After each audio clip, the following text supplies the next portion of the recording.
Natuwa nga ako dahil matatapos na yung mga gastusin ko. Mare, finishing na lang to. Nung nakita ko nga tong kapatid ko, kabod na lang napalitan ng inis. Ba't ba ganyan ka maglakad? Dati ka bang bibe?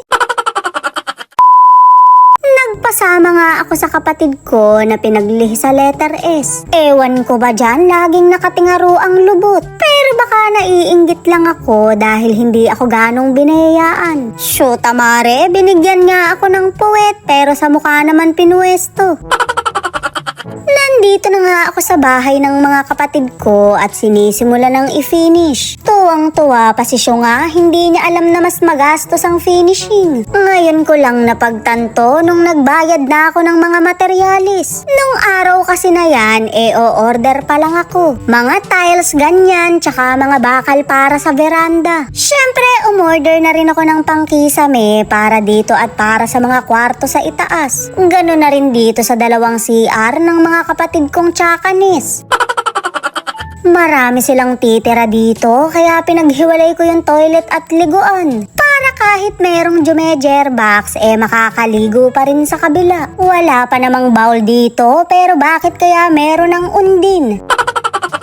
May nagsabi nga na bakit daw walang CR sa mga kwarto. Oo nga no, pero bumaba na lang sila. Sisikip kasi yung mga kwarto nila tsaka dagdag gastusin din. Mga sanay naman kami na malayo ang CR namin. Lalo na sa bahay ng lola ko sa bukid, nasa labas pa ng bahay. Yung tipong matatapos mo muna yung 10,000 steps bago makaihi. Mare, nung nakaraan ngay wala namang CR dito. Naghuhukay lang ng lupa si Tagilid kaya thankful na siya dito.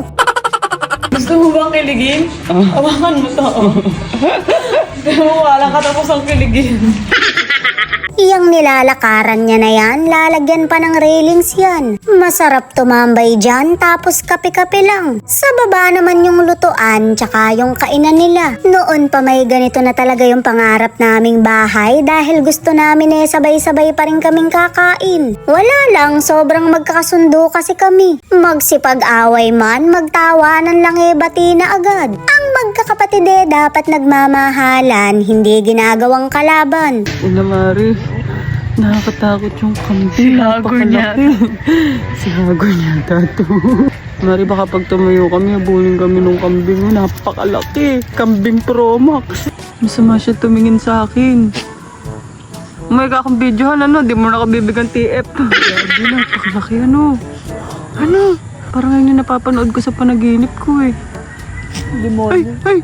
Kumayos tayo. Parang di magkawala yung kambing na kabikang-kang ka dyan. Yung kipay mo dyan, hayop.